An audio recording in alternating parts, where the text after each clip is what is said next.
للہ رب العالمین والصلاة والسلام علی رسولہ الامین وعلی آلہ واصحابہ اجمعین الی یوم الدین۔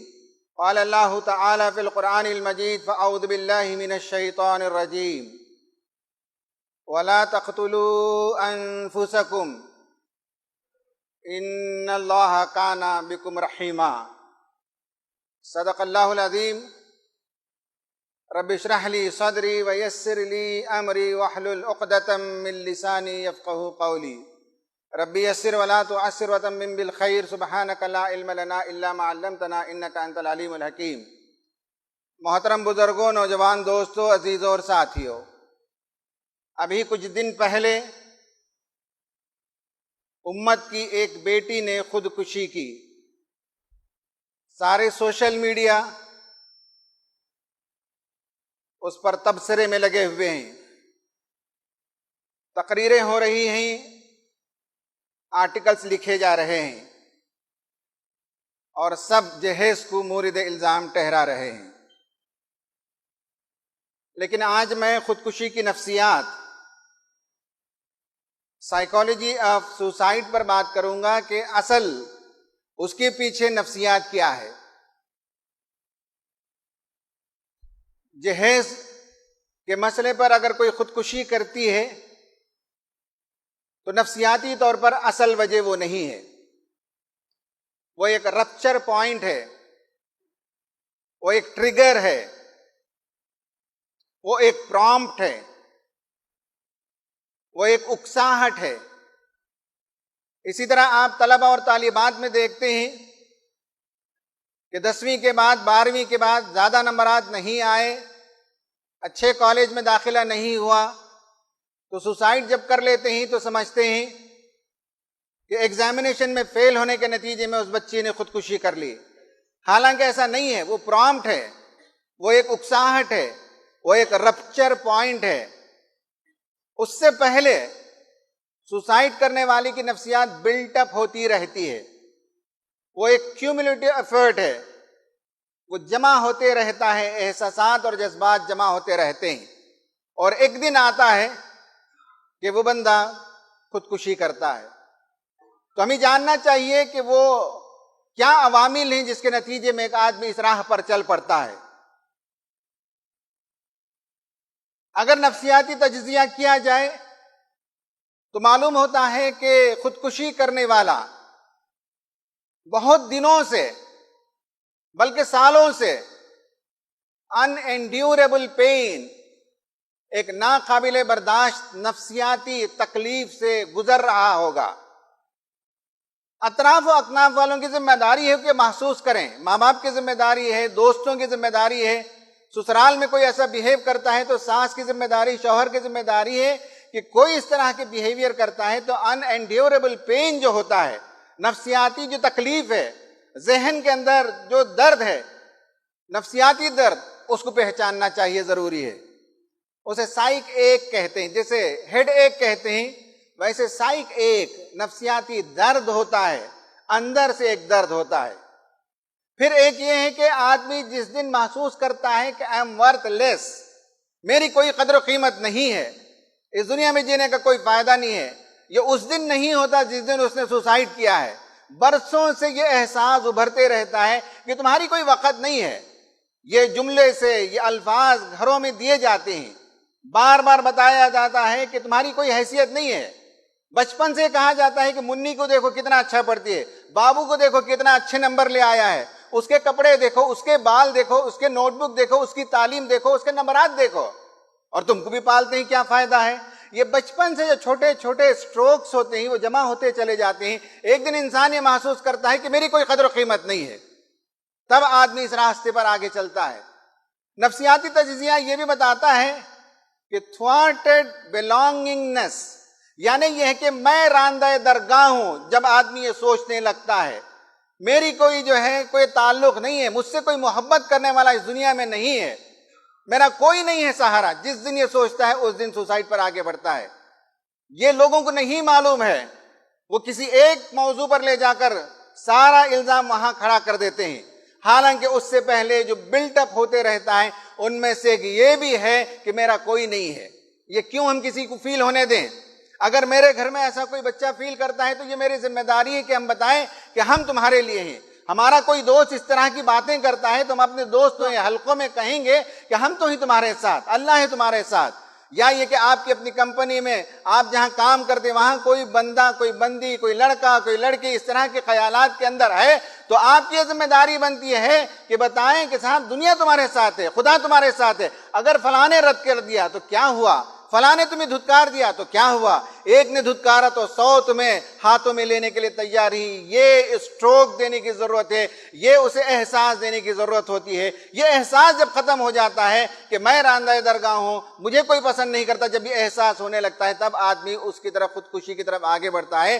یہ جذبات، یہ احساسات، یہ نفسیات پیدا ہونے کیوں دیں؟ یہ بہت بڑا سوال ہے کہ اطراف و اکناف میں کیا ہم نہیں دیکھتے، کیا نوجوانوں کی باتوں کو نہیں سنتے؟ آپ کو یہ معلوم ہونا چاہیے کہ پہلے یہ جو پینڈیمک آیا ہے، اس پینڈیمک سے پہلے بتایا جاتا ہے کہ ہر 10 میں سے ایک آدمی ڈپریشن کا شکار ہوتا تھا، لیکن ابھی اسٹڈیز یہ بتا رہی ہیں، تحقیق یہ بتا رہے ہیں، مطالعہ یہ بتاتا ہے کہ پینڈیمک کے بعد ہر 10 میں سے 4 بندہ ڈپریشن کا شکار ہے۔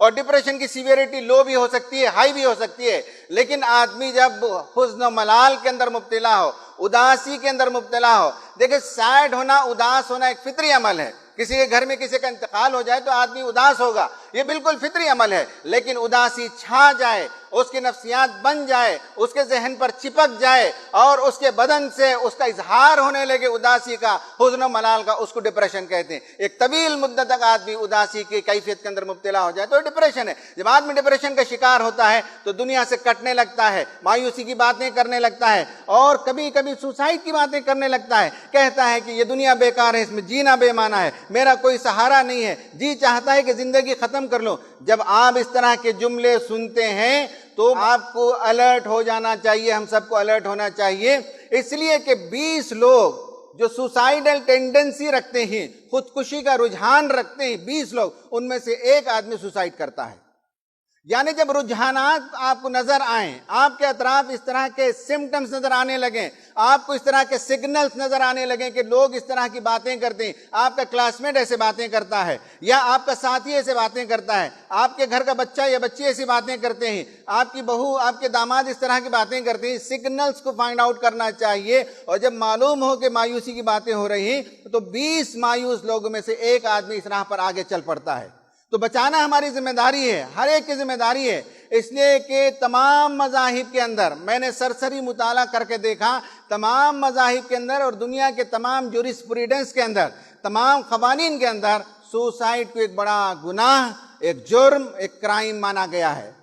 ہاں، بعض مذاہب میں بعض شکلیں ہیں، موکشا کی بعض شکلیں یا ظالم کے خلاف ہتھیار اٹھانے کے بجائے آدمی اپنا جان دے دے، جیسے کہ بدھسٹ میں پایا جاتا ہے، آنریبل سوسائڈ کا نام دیا جاتا ہے، یا پریو اپواشا جو کہا جاتا ہے، اس طرح کے اکا دکا ایک دو کو چھوڑ کر، اسی طرح دنیا کے ممالک میں ایک دو ممالک کو چھوڑ کر جہاں تعاون کے ذریعے سے خودکشی کو مدد کی جاتی ہے، سوسائڈ کے لیے ہیلپ کیا جاتا ہے، لیتل انجیکشن دے کر، ایسے ایک دو ممالک کو چھوڑ دیں تو پوری دنیا کے مذاہب اور پوری دنیا کے قوانین اسے جرم مانتے ہیں اور اسلام بھی اسے حرام قرار دیتا ہے۔ قرآن نے کہا وَلَا تَقْتُلُوا أَنفُسَكُمْ، تم اپنی جان کو ہلاک نہ کرو، یعنی اپنی جان یا اپنے آپ کو یا اپنے نفس کو ہلاک کرنا بھی یا کسی اور کو قتل کرنا بھی، دونوں معنی لیے گئے ہیں۔ قرآن نے کہا کہ تم اپنے آپ کو قتل نہ کرو، اور یہ کہا کہ قتل کون کرتا ہے، کون سوسائڈ کرتا ہے، کون خودکشی کی راہ پر آگے بڑھتا ہے؟ وہ بندہ جو ہوپ لیسنس کا شکار ہے، جو مایوسی کا شکار ہے۔ قرآن نے کہا ان اللہ کان بکم رحیما، یقین مانو کہ اللہ تعالیٰ تم پر بہت مہربان ہے۔ جو مہربان خدا ہے، اس کی مہربانی سے تم مایوس کیسے ہو سکتے ہو سکتا ہے کہ ایک دروازہ بند ہو گیا ہو سکتا ہے کہ ایک آدمی نے تمہیں دھتکار دیا ہو سکتا ہے کہ ایک میدان میں تم فیل ہو گئے ہو سکتا ہے کہ ایک جگہ تم کو تکلیف ہو گئی ہو سکتا ہے کہ کسی حادثے کا شکار ہو گئے ہو سکتا ہے کہ تمہارا کوئی عزیز تم سے چھوٹ کر چلا گیا ہو سکتا ہے، لیکن انسان کو یقین رکھنا چاہیے کہ اللہ تبارک و تعالیٰ سب سے زیادہ رحیم ہے، وہ تمہارے لیے رحمت کرتا ہے، وہ تمہارے لیے شفقت کرتا ہے اور تم پر وہ مہربان ہے، تمہارے لیے بہت سا خیر وہ چاہتا ہے، اور اگر کوئی تکلیف بھی ہوئی ہو تو اس کے بعد اللہ تعالیٰ خیر دیتا ہے۔ اس کے بعد اللہ تعالیٰ بھلائی کے دروازے کھولتا ہے. یہ ہوپ لیسنس کو، یہ مایوسی کو امید سے بدلنا چاہیے، ایمان سے بدلنا چاہیے. قرآن نے بارہا کہا ہے جو لوگ ایمان لائیں گے اور عمل صالح کریں گے ولا خوف علیہم ولا ہم یحزنون. سوسائڈ کے پیچھے حزن ہوتا ہے، سوسائڈ کے پیچھے سیڈنس ہوتا ہے، سوسائڈ کے پیچھے ڈپریشن ہوتا ہے. اور قرآن کہتا ہے کہ جو اللہ پر ایمان رکھتے ہیں، جو عمل صالح کرتے ہیں، جو ہدایت کی اتباع کرتے ہیں، فمن تبع ہدایا فلا خوف علیہم ولا ہم یحزنون. یہ جملہ قرآن میں کئی مرتبہ آیا ہے کہ ایمان والا کبھی خوف کا شکار نہیں ہوتا اور ایمان والا کبھی حزن و ملال کا شکار نہیں ہوتا. ایمان رکھنے والا فیئر کا شکار نہیں ہوتا اور ایمان رکھنے والا کبھی ڈپریشن کا شکار نہیں ہوتا. بار بار قرآن نے اس بات کو وضاحت کی ہے. تو اب یہ ہے کہ آگے اگر کوئی اس طرح سے نظر آئے تو سوسائڈ پریونشن کی کئی شکلیں ہیں. ان میں سے ایک شکل میں آج آپ کو بتاتا ہوں، اور یہ بات بتاتے ہوئے مجھے افسوس بھی ہوتا ہے، مجھے شرم بھی آتی ہے کہ قرآن نے، حدیث نے جس کے لیے بارہا اس کی تاکید آئی ہے اس کو ہم نے فراموش کر دیا. اب اس پر سینکڑوں پیپرز پائے جاتے ہیں سائیکالوجی کے ڈپارٹمنٹ میں، ریسرچ پائے جاتے ہیں. عجیب بات ہے کہ gratitude helps in prevention of suicide. شکر گزاری کا جذبہ خودکشی کے جذبے کو ختم کرتا ہے. یہ بہت معمولی بات ہے ہمارے لیے، لیکن ہم نے اس کی قدر نہیں کی. مغرب کے لوگوں نے اس پر بہت کام کیا اور بتایا ہے کہ شکر گزاری کا جذبہ جب پیدا ہوتا ہے تو انسان کے اندر دو کیفیات پیدا ہوتی ہیں. ایک یہ ہے کہ اسے اپنی قدر و قیمت معلوم ہوتی ہے.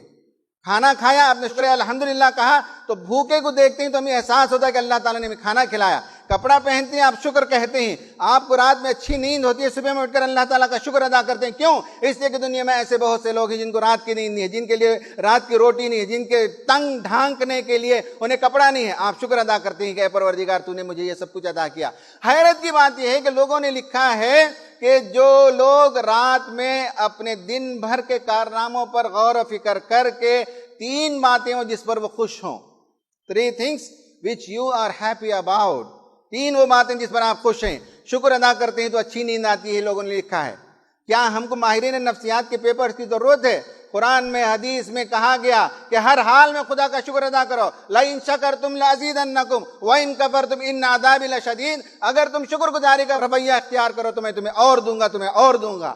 شکر گزاری کے جذبہ سے ہوتا کیا ہے؟ نفسیاتی پہلو سے یہ بات یاد رکھ لیجئے. یہ جو لوگ خودکشی کرتے ہیں ان کا جو پوسٹ مارٹم کیا جاتا ہے ان میں سے ایک کیمیکل کی شدید کمی ہوتی ہے. باڈی کے اندر بہت سے کیمیکلز ہیں، ان میں سے ایک کیمیکل ہے سیروٹونین. سیروٹونین کی کمی خودکشی کرنے والوں کے اندر اس کیمیکل کی کمی ہوتی ہے. یہ کیمیکل انسان کو خوش رکھتا ہے، یہ کیمیکل انسان کو جو ہے مضبوط بناتا ہے اندر سے، سیروٹونین. اور لکھا ہے کہ گریٹیٹیوڈ کے نتیجے میں، شکر گزاری جو اختیار کرتا ہے بندہ، اس کے باڈی کے اندر سیروٹونین کی کثرت ہوتی ہے.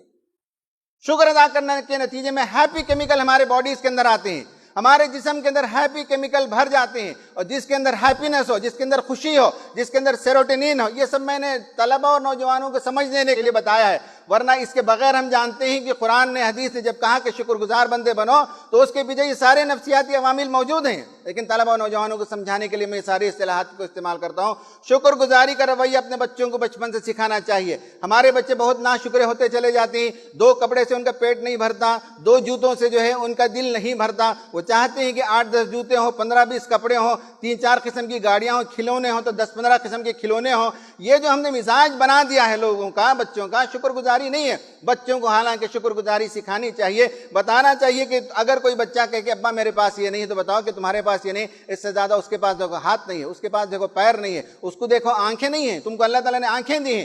یہ بچوں کو ہم بچپن سے سٹروک دیتے رہے تو شکر گزاری پیدا ہوگی. لیکن ہم نے شکر گزاری کے جذبے کے بجائے نمک حرامی کے مزاج پیدا کیا، ناشکری کا مزاج اپنے بچوں کے اندر پیدا کیا، جس کے نتیجے میں آگے چل کر جب وہ خودکشی کرتے ہیں تو ہم کسی ایک واقعے کو مورد الزام ٹھہراتے ہیں، حالانکہ وہ پوری نفسیات کو بلٹ اپ کرنے میں ایک وقت لگتا ہے، ایک زمانہ لگتا ہے. تو شکر گزاری کا جذبہ اور ایمان، یہ وہ 2 چیزیں ہیں جو آج کی مجلس میں نے عرض کی ہیں. اور بھی بہت سی باتیں ہو سکتی ہیں، لیکن ہم سب کی ذمہ داری ہے کہ ہمارے اطراف کوئی بھی ہمارے جان پہچان کا آدمی آدمی مایوسی کی بات کرے، نا امیدی کی بات کرے، اپنے آپ کو تکلیف پہنچانے کی بات کرے، دنیا کی شکایت کرے اور اپنے آپ کو دنیا سے چلے جانے، ختم ہو جانے کی بات کرے، خدا کے خلاف شکایت کرے، تو فوراً سمجھ لینا چاہیے کہ یہ وہ سمٹمس ہیں، اس میں میری ضرورت ہے، بات کرنی چاہیے، گفتگو کرنی چاہیے۔ آپ سے بات نہیں ہو سکی تو اسے آگے بڑھائیے، کوئی اور ماہر ہو تو اس کے پاس بھیجیے، لیکن اس کے ذریعے سے اندر تبدیلی پیدا کیجیے۔ ہر انسان کو بتائیے کہ تم ویلیبل ہو۔ دنیا میں اللہ تعالیٰ کسی کو بیکار پیدا نہیں کیا۔ جتنے لوگ اس مسجد میں بیٹھے ہوئے ہیں، ہر آدمی یونیک ہے۔ ہر آدمی کو اللہ تعالیٰ نے ہیرا اور موتی کی طرح چن کر بنایا ہے۔ ہر آدمی کے اندر اللہ نے کوئی نہ کوئی صلاحیت دی ہے۔ اللہ تعالیٰ بیکار کام نہیں کرتا، عبث کام نہیں کرتا، ماس پروڈکشن نہیں کرتا۔ جیسے کار کی فیکٹری میں کار بناتے چلے جاتے ہیں، بائک کی فیکٹری میں بائک ڈھلتے چلے جاتے ہیں، اللہ تعالیٰ کی فیکٹری میں انسان ڈھلتے نہیں جاتے۔ ایک ایک بندے کو ایک پرپس کے لیے پیدا کیا ہے۔ ویلیبل ہو تم، یہ احساس لوگوں کو ہونا چاہیے کہ میں بہت بڑا قیمتی انسان ہوں۔ ایک جگہ ٹھوکر لگ جائے کوئی بات نہیں ہے، ایک جگہ ناکامی ہو جائے کوئی بات نہیں ہے، ایک جگہ دھتکار دیا جاؤں کوئی بات نہیں ہے، لیکن اللہ نے مجھے کام کے لیے پیدا کیا، میں بہت بڑا آدمی ہوں، مجھے اللہ نے بڑی صلاحیتیں دی ہیں، میں اس دنیا کو بھی خوشحالی سے، امن سے دوچار کروں گا، اور آخرت میں جب جاؤں گا تو مجھے بہت اونچے درجے چاہیے، بہت بڑی کامیابی چاہیے۔ یہ احساس ہر بندے کے اندر پیدا کرنا ہم سب کی ذمہ داری ہے۔ اللہ تعالیٰ سے دعا ہے کہ اللہ تعالیٰ مجھے بھی، آپ کو بھی، اور ہمارے اطراف جتنے اس طرح کے لوگ نظر آتے ہیں جن کے اندر کوئی نہ کوئی ٹینڈنسی پائی جاتی ہو، تو فوراً اپنے ایمان کو تازہ کرنے کی ہمیں کوشش کرنی چاہیے۔ اللہ سے دعا ہے کہ اللہ تعالیٰ ہمارے ایمان کو مضبوط فرمائے، اللہ تعالیٰ ہمارے اندر شکر کا جذبہ پیدا فرمائے، اللہ تبارک و تعالیٰ ہمیں زندگی کی قدر و قیمت کو پہچاننے کی توفیق عطا فرمائے، اور گناہوں سے اللہ تعالیٰ حفاظت فرمائے۔ اللہ تعالیٰ ہمارے گھروں میں اپنی رحمتیں اور برکتیں نازل فرمائے۔ آمین۔ وآخر دعوانا ان الحمد للہ رب العالمین۔ اقول قولی ھذا استغفر اللہ لی ولکم اجمعین۔